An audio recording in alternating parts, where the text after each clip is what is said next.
Hello, this is HT Wingnut, and today I'd like to talk to you about Stablebit Drivepool. Drivepool is a Windows-based drive pooling solution allowing you to combine multiple disk drives together to be used as a single volume or combined into a single drive letter. Now, Windows natively has options for this, so I'd like to go over that first, but kind of explaining, give an overview of Drivepool and why it's different and why it might be a good option for you, especially if you're looking to run a Windows-based file server.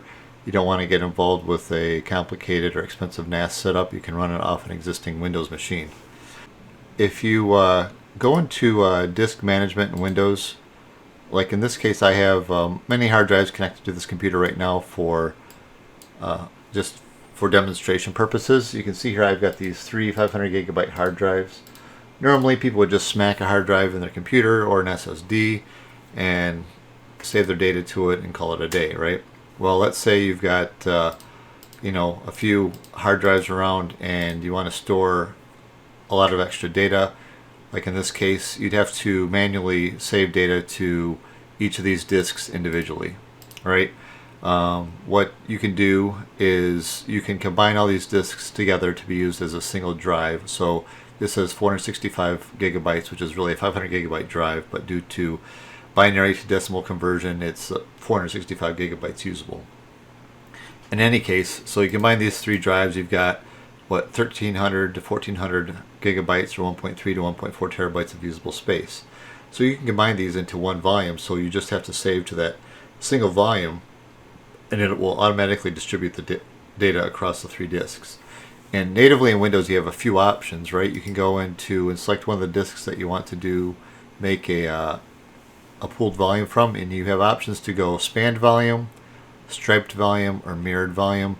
RAID 5 volume is grayed out. You need a Windows Server license in order to do RAID 5 natively from disk management. Spanned volume basically allows you to combine disks of multiple sizes.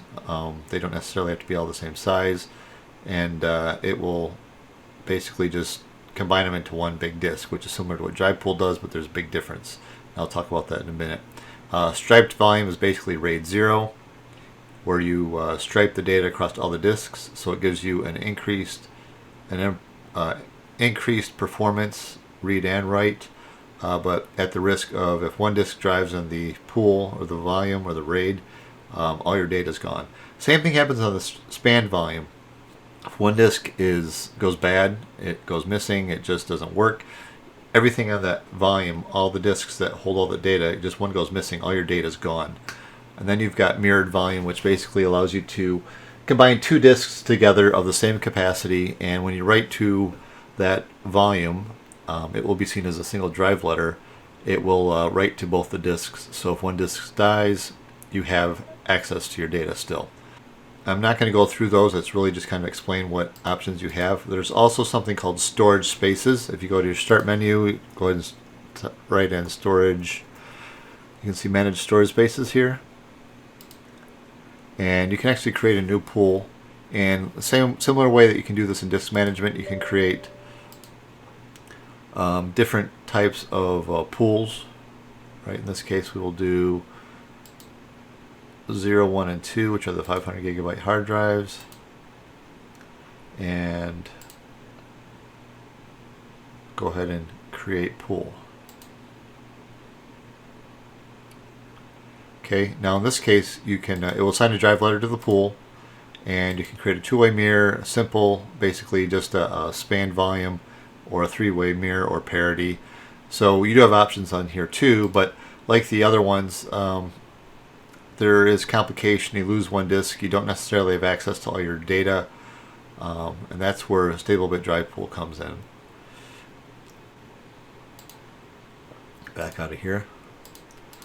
Okay, so now into Stablebit Drivepool. Now, this is a paid product, and it does come with a 30-day free trial though. So if you just go to stablebit.com, the first thing that comes up is Drivepool. Now what they do offer is if you go to buy a copy, if you do decide to buy this, you can get the bundle, which comes with 3 of their products: Cloud Drive, Drivepool, and Scanner. Drivepool and Scanner are definitely useful and interchangeable. Cloud Drive allows you to manage your data across cloud accounts as well. So it's actually useful. Otherwise, they're $30 individually. But I highly recommend Drivepool and Scanner. Scanner allows you to, it will automatically scan your hard drives in the background, and if it finds an error, it will automatically evacuate data off one of your Drivepool drives, off that bad Drivepool drive onto other good drives in the pool. More on that later. So in any case, going back to products, Drivepool, just go ahead and download for Windows, accept the end user license agreement, click here, download, and now I've already installed this and set it up. You do get a 30-day trial, but once you set up the 30-day trial, it's not like you can uninstall it, reinstall it, and then go and do the 30-day trial again. It will recognize your machine and say no go. So I'm going to go and show you how I did that and then come back to this. Accept. And Windows 64-bit or 32-bit. Chances are you're not using 32-bit these days, but it does support it. So go ahead and download it. And then you go to your downloads folder. I'm going to go ahead and install this. Just double click on it. Go to options if you want. You can tell it where to install it to a different than the default location. But it defaults to program file, Stablebit Drivepool. And terms and conditions. Options. Okay, same thing. Install. Okay, now you can go here and get a license. You can get a free trial license, which is what I'm going to do. Okay. So start 30-day trial. When you go get a license, it'll bring up this window. Okay, now that you've activated your trial license, you can see here trial expires in X number of days. You can activate a retail license, but I'd recommend giving this a run. When you go to activate it, you don't lose your, it just basically activates. You just continue to use it however you have it set up, so you don't have to go back and reconstruct everything. In any case, we've got all of our disks shown here in our pool, which is these three 500 gigabyte hard drives. And now you can set this up either as new hard drives or as hard drives that have existing data on it. And I'll show both of those. But to start, we have these three hard drives here which are empty. Okay, if we go into disk management, you can see here ST500DM002, that's all these guys right here.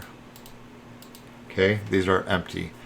I can go ahead and add it to the pool.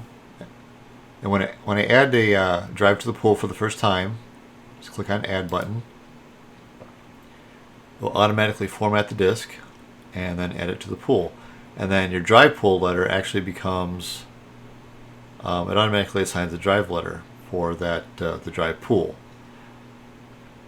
You can change the drive letter just like any other drive. If you go into disk management, you can see here it is. I can change drive letter. I'm going to go ahead and do that. It may say it's busy, but it will eventually change it. E, and then we'll go just make it somewhere down the line. P for drive pool. Okay. Yes. Okay, now that has been changed. You can notice up here it is now drive P, and Windows Explorer, it shows up as drive P. And right now we have just the one disk added to the pool. Now we can add another disk. Here's another 500 gigabyte drive. I'll add it. You can see the free space. Poof. 931 gigabytes. So that's combined of the two 500 gigabytes, and then we add this third 500 gigabyte drive. Poof. We'll have about 1.4 terabytes right there. One quick post-production note here that I forgot to add is that Drivepool supports NTFS partitions only. Thankfully, NTFS is the default partition structure used by Windows. It will also use REFS, but that's less common and more used in a Windows Server environment. Now, it will create drive letters for each of the individual drives, but also there's your Drivepool drive letter. When you deal with Drivepool, you want to only manipulate data, manage data on the Drivepool drive letter, and I'll show you why in a second. But first of all, let's look at three individual drives that have been added to the pool, which are drive letters D, E, and F in this case. Whenever you add a drive to the drive pool, you end up with a pool part folder. You can see pool part dot, this long string of letters and numbers. It's unique for each disk. Now if you don't see these, you need to turn on hidden files and folders in Windows Explorer. Go ahead and just go to View, Options, change folder and search options, and then go to View tab, and then go down to Show Hidden Files, Folders, and Drives, and hit OK. Then it should show up here.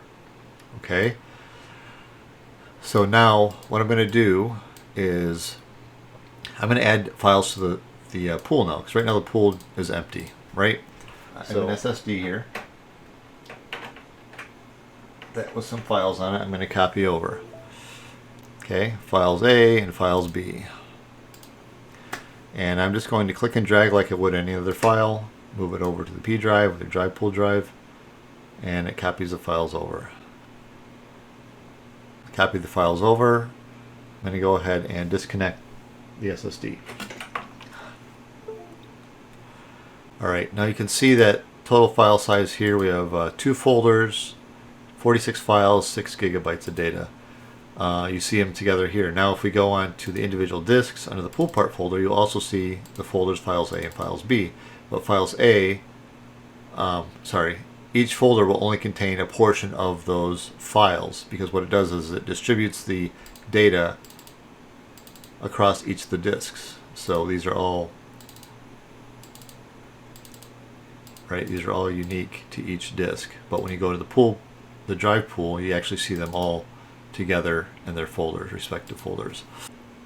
Okay, now that we have these 3 disks in the pool, you can see the data has been distributed across the 3 disks there. Now if you have a drive that is already on your system and has data on it, and you want to add that drive to the pool so you can have access to the full capacity of that drive in addition to the other ones, there is a process for that. It's pretty straightforward though. So for example, I've got this disk 4 drive G letter, and it has these 2 folders, documents and movies. Now this disk is a 2 terabyte hard drive, 1.8 terabytes usable, and it contains 17.5 gigabytes of data on it, which are these 2 folders here. Right?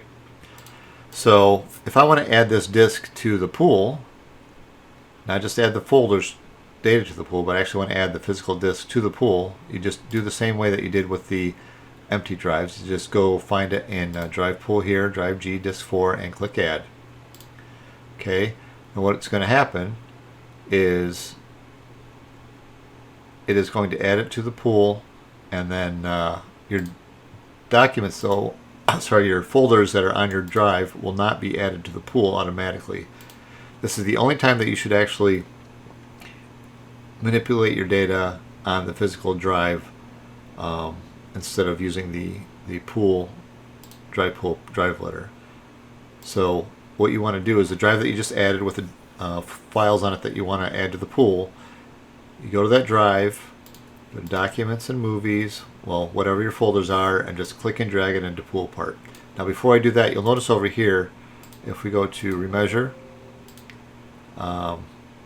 it will say, okay, other 17.9 gigabytes. That's this little slice of pie right here. What that means is that's this data right here, because it is outside of the pool part folder.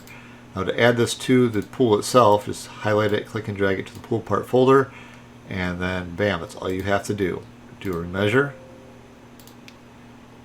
and bam, all of a sudden the other is 494 megabytes. It's probably just system files or whatever hidden system files that show up on there, but everything now is under the unduplicated dark blue here. Now I'll talk about duplication in a second, but that's to kind of explain what that means. That basically unduplicated means there's just a single copy of that folder file on the pool. So now once you do that, you can go down here and go to rebalance, and what that will do is it'll distribute the disks, the data across all the disks according to the default distribution rules. If that doesn't show up there, I'll show you how to get that on there in a minute, but it will eventually show up there as you add data to your pool. Okay, that has finished rebalancing, and you can see here these have 111 megabytes, this has 23 gigabytes. That's because this is a 2 terabyte hard drive, so it's going to store a larger percentage on the largest disk in the pool. which gets to a point now of balancing. You can go into the manage pool option here, go into balancing, and you can say balance immediately, which means when you add, it will automatically distribute the data across the disks after it's been added. Or you can have it set up as, a certain time of day. Or even if you go do not balance automatically, what's going to happen there is when you write disks to the pool, write files to the pool, it will distribute the data across all the disks regardless. It just will not go through and do a manipulation of data after the fact and move it across disks. So that's up to you however you want to manage it. Now there's a balancers tab here, which has options like disk space equalizer, equalized by free space remaining, or the percentage used. An SSD optimizer, so you can use basically like an SSD cache, so you can do writes to a SSD for faster system writes, and it can cache some amount on the reads. And then Stablebit Scanner, I talked about that previously. Basically it's tied into Stablebit Scanner, so if Scanner is scanning a hard drive, finds errors on that hard drive, it will immediately evacuate the files off of that problematic hard drive onto other drives in the pool. Obviously you need to have enough free space on the other drives in your pool in order to do this, but that is definitely an option. And then other things on here, duplication, ordered file placement, so you can tell it where to put the disks first, etc. And then also file placement. This gets to, like, now part of the reason for having a pool is so that you don't have to manage multiple hard drives to store your data, right? But you may still want to just store your data in specific folders. What you can do is you can tell it to store certain folders on specific disks in the pool. So let's say you've got a folder with movies, a folder with documents, a folder with, music, and you want each of those on their own individual drives. I can just go ahead and go here, files A, there's, let's say, documents, and I only want that on the D drive, right? So now when I hit apply, save, it's only going to store documents on the D drive. I'm not going to do that, but that's what it'll do. Now this gets to the next point of duplication. Drivepool does offer duplication, which basically is what it sounds like. It will create duplicates of a file or a folder, I guess, folder and its contents, across 2 or more physical disks in the pool. So it's kind of a precaution in case one of your disks does die. You don't have to worry about evacuating that data off the disk. Your data will still exist on another drive. Obviously it will require at least double the amount of space.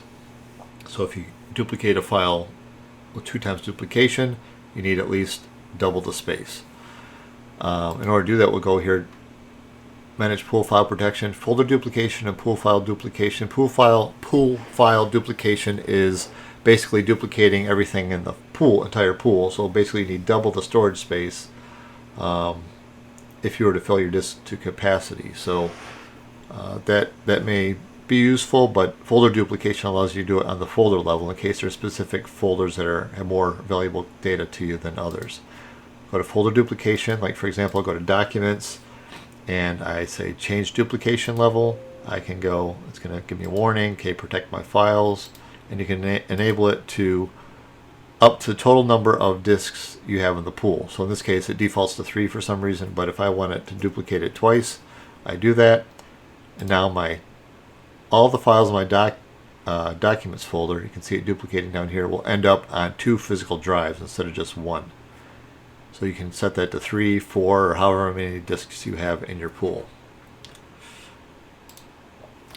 Now, one of the beautiful things about Stablebit Drivepool is the disks are still NTFS disks.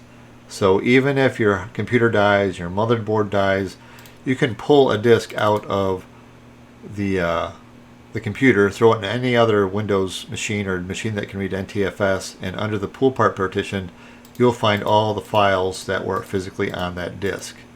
So there's no risk there. Additionally, if you actually let's say your computer does go down and you want to throw these disks into a new computer, you can transfer your license over, hook the disks up, and you can reconfigure the pool and everything will still be there intact.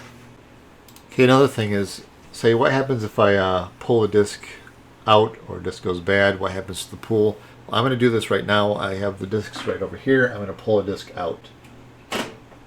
Poof. Okay, disc is missing. But if you go in your pool, all the files that are on your other discs are still accessible. So only the files that were on that disk that's now missing is inaccessible. Now you can go ahead and remove this disk if you wanted to, and poof, but all those files are gone. Now if I go ahead and plug the drive back in,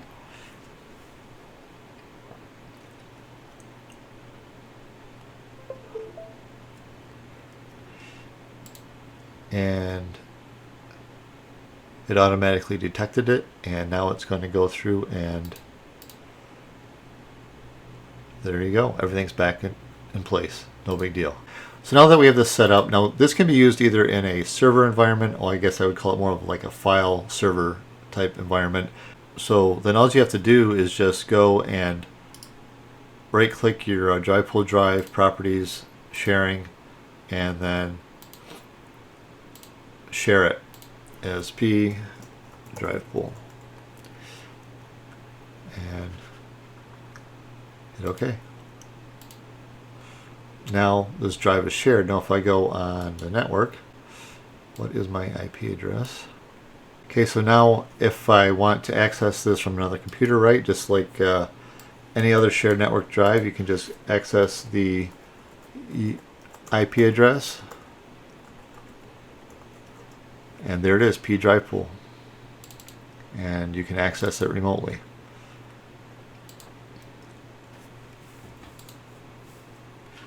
So that's Stablebit Drivepool in a nutshell. I thought I'd make a video on it because I think it's a very useful tool. I've been using it for a number of years now.